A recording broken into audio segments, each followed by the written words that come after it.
Hey guys, welcome back to my channel. In today's video, I am making 3 different family dinners using a can of Crescent rolls. All right, if you're new here, hi, I'm Claire, welcome. Come on in and make yourselves comfortable. There's a whole lot of cooking on this channel. I like budget-friendly recipes. I like single-serving recipes. I love a small appliance. And I like recipes that are easy and utilize easy to work with and budget-friendly ingredients. Note the Crescent rolls. So I got these Crescent rolls at Aldi. It's their Bakehouse brand, and they're just under $2 for a can of them. There are 8 in here. And I love a good Crescent roll. I love a good pig in a blanket. But there are lots of cool things you can do with a can of Crescent rolls. So I thought this week, let's have some delicious dinners all centered around the easy peasy crescent roll. Let's get right into the first crescent roll recipe. All right, we are starting off with some delicious chicken pot pie. This is a favorite of mine. And the ingredients are really simple. You're going to need some pre-cooked chicken. So this is perfect if you have like a rotisserie chicken, if you have leftover chicken. I prepped these thighs like 2 days ago. I'd used one on a salad. I like to do that when I get meat on sale. I'll just like cook it and, make different recipes, enchiladas, whatnot. And this is a perfect thing to use this for. You're going to need 2.5 cups of chicken. You could also use canned chicken if you don't want to like mess with it. You can totally do that. But for 2.5 cups, the 4 thighs ended up being the perfect amount. And I'm just chopping up the thighs into bite-sized pieces. You could use like a shredded chicken, use your Instant Pot to prep your chicken, or, go get a rotisserie chicken. Any of those options work. So I've got 2.5 cups of chicken. To this, I am going to go ahead and add an entire can of cream of chicken soup. I got this at Aldi, of course, because Aldi's my favorite. If you didn't already know that, I get like 90% of my groceries at Aldi. So we've got a can of that. Now I've got a whole bag of mixed frozen vegetables. Now I suppose you could use any kind of vegetables that you're in the mood for. However, I think the classic peas, carrots, corn, and beans makes the most sense in this situation. So we're throwing the whole thing in there. I've also got a 1/2 cup of milk. This is just 2%. And for our seasonings, I'm doing 2 teaspoons of garlic powder. I'm also doing 1 teaspoon of onion powder. And then I'm doing 2 teaspoons of Italian seasoning. But if you like this, with maybe thyme or rosemary, season how you like. And also note that we are not adding any salt to this. And that is because those condensed soups are usually quite salty. I went ahead and put this in a 9x13 pan. I prefer it in a 9x13. It is a bit thin. If you want it to be like really, really thick, you could put it in a pie pan. I like a 9x13 because then the crescent rolls are like almost the perfect size. And then I really do not have to try that hard. And you guys, that is the goal of this today. It's like almost the perfect rectangle without having to like put it on my counter and roll it out. And that's what we're here for. So that's why I prefer 9x13. And, I'm pinching it a little bit, but I'm not trying that hard. It doesn't need to be completely covered. It can bubble through the center. It can bubble on the edges. This is a rustic pot pie, guys. All right, I have my oven preheated to 375, and this is going to take between 25 to 35 minutes, somewhere between there. Just wait till it's brown. Everything in there is cooked, so you don't need to like worry about it being raw. And guys, I'm going the extra mile here. We've got a stick of butter that I'm just rubbing on the top, and then I'm sticking some fresh parsley on top of that. I don't really think parsley has that much flavor, but it looks very pretty. And sometimes that is all I need in order to really enjoy a meal. It's got to look nice. And there we have it. And my son Desmond, this is like one of his favorites. He loves a chicken pot pie. And so he asked that he be the one to taste test it for the video. And he's so cute. He's pretending like it's his first time ever. Amazing. He has this a lot. He's so silly. But it was good. All right, next, guys, brace yourselves for this cheese pull. Oh my gosh, I'm making little calzones. And I know what you're thinking. Claire, that's really simple. Calzones are simple. We just use pizza dough. Okay, but listen to me. You have never had a calzone like this. because a crescent roll calzone is buttery. Imagine a delicious pizza and then imagine it being flaky and buttery. Maybe that doesn't make sense to you, but I'm telling you, you should try it because it is the most delicious combination. And for my family, I'm using just one can of crescent rolls. It's going to make 4 of these mini calzones. I'm using 2 crescent rolls per rectangle. I'm just, rolling it out. You could make 2 giant ones. You could make 8 teeny tiny ones. You could make more than this if you use more than one can of crescent rolls. I don't know. You do you. I am using just plain old tomato sauce. I'm adding a little salt to that because it is tomato sauce I made myself and it's not seasoned in any way. And I'm also using mozzarella cheese. Today I got the pre-shredded mozzarella cheese. I buy the cheapest cheese per ounce there is. Sometimes I'm shredding my own block. Sometimes I'm buying it already shredded. Today was one of those days. And I'm also adding pepperoni because it was on sale. It was like $1.99 at Aldi today. It blew my mind. I bought a bunch of them. But use, whatever you want. This would be a really easy recipe to make vegetarian. You could put veggies in there. You could put last night's leftovers in there. Put whatever in there that you like. We're doing pepperoni.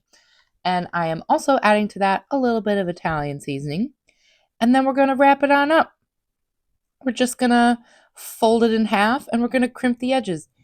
Now, don't worry if your crimping game isn't, incredible, because mine certainly isn't. It doesn't really matter that much, okay? Just seal it on up as best you can. It's not going to hurt anything if it's not perfectly sealed. It's not going to matter if you don't have perfect little crimps. Just seal it on up. It's fine. Again, the theme is rustic here. Okay, and I'm just going to stab it with a fork a few times just so it doesn't get real puffy.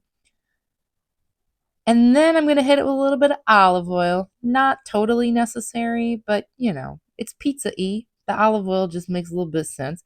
And it's going to help our last ingredient stick, which of course is some Italian seasoning right on top. And I know this is so simple, but trust me when I tell you, a buttery crust with a pizza center, incredible. 10 out of 10. And these don't take hardly any time at all. Again, with a 375-degree oven, these are going to take between 13 and 15 minutes, which is like almost the same as it takes to just bake a crescent roll. And we love that. It's really fast. And of course, oh, look at that. Look at that. I have to play the same clip for you one more time of that cheese pull because it is a pretty incredible clip. Oh, look at that. I wish I had one right now as I'm recording this voiceover. I served this with a chopped Caesar salad. It filled everybody up. Super tasty. Love. All right, the last recipe, you guys. It's a classic. We are going back to the late 90s. We are doing a Pampered Chef taco ring. I don't know if this recipe had your family in a chokehold, but I came from a Pampered Chef household, which is why you see I use mostly stoneware still. Even as an adult, I am fully on the stone train when it comes to Pampered Chef. And my mother used to make a taco ring all the time for us. This was like a signature recipe growing up. You probably have had this. If not, you had it at a Pampered Chef party or you saw it maybe. And if not, welcome. I'm glad I could share this with you. And maybe this is a recipe you forgot about. So I thought we would bring back the taco ring. You need 1.5 pounds of ground beef and you're just going to brown it. I love this recipe because it's so simple. That is really like a Pampered Chef staple, is like as few ingredients and easy to find ingredients. And like, it's all about convenience, which we love. So just cooking that beef, 1.5 pounds, and you're going to drain it. You don't want any of that fat in there. Drain it out. Then you're going to put it in a big old bowl. And now we're going to add 1 whole packet of taco seasoning. And we're also going to add some cheese. Now, the original Pampered Chef recipe calls for cheddar cheese. However, I like to swap it out for taco cheese because then it's just extra taco-y, and we love that. So you're going to need 1.5 cups of cheese, but use the cheese of your personal preference.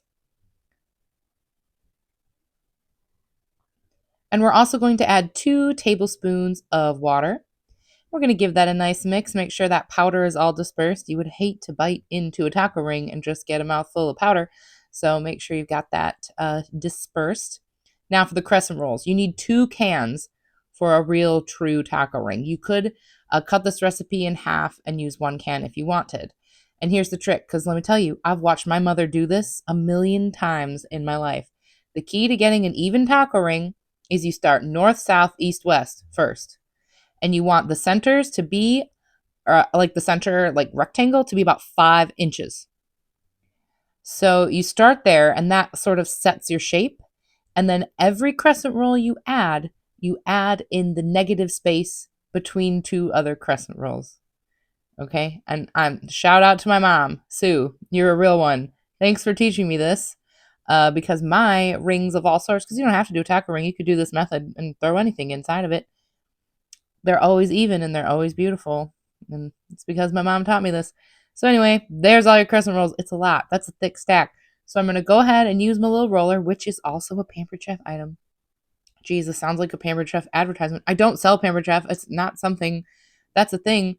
I really actually look for it at thrift stores and garage sales because I often find a lot of great pieces. I think this stone and this roller came from a garage sale. Now we're going to put our filling in there. And it might seem like a lot of filling, but pack it in there and just leave a little bit of space in the circle area so that when we go to fold our little triangles over, they have a place to stick to. And just disperse it evenly. And then when you are tucking your little triangles, I like to do it so that they all go to one side. See how I'm putting that to the side? The next one, I'm putting that little tail in to the same direction. And you just do that all the way around. And they start to angle a little and they look nice and pretty. And you want to have those little like opening slots so you can see what's inside, because I think that really adds to like the presentation. And the original recipe calls for an egg wash on top. But have you seen the egg prices lately? I am not putting an egg wash on this. It's going to be brown. We don't need an egg wash. Save your dollar, okay? But we are going to add just a little bit of cheese on there. And the cheese is a great little addition because it gets nice and crispy on there. And it looks nice. And it tastes good. So throwing about 1/4 cup on the top. Now we are going to put it in, again, a 375-degree oven. This is going to be 25 to 30 minutes. Mine took about 27. And look at that. My kitchen smelled like my childhood, and I absolutely loved it. We ended up serving this with a Southwest salad from one of those kits from Aldi, which was just the perfect sort of combination. My mom sometimes would put like lettuce and like tomatoes and onions in the center of the ring. I didn't want to do that. Sorry, Mom. I did it my way. And guys, it tastes just like I remember. I don't know why I don't make this more often. It's so easy. It's so tasty. I'm bringing it back in the rotation. Hopefully I can inspire you to bring back the old taco ring.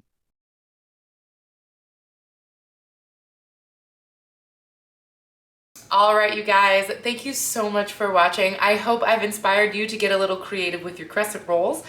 Leave me a comment down below. Let me know, what do you make with crescent rolls other than obviously crescent rolls?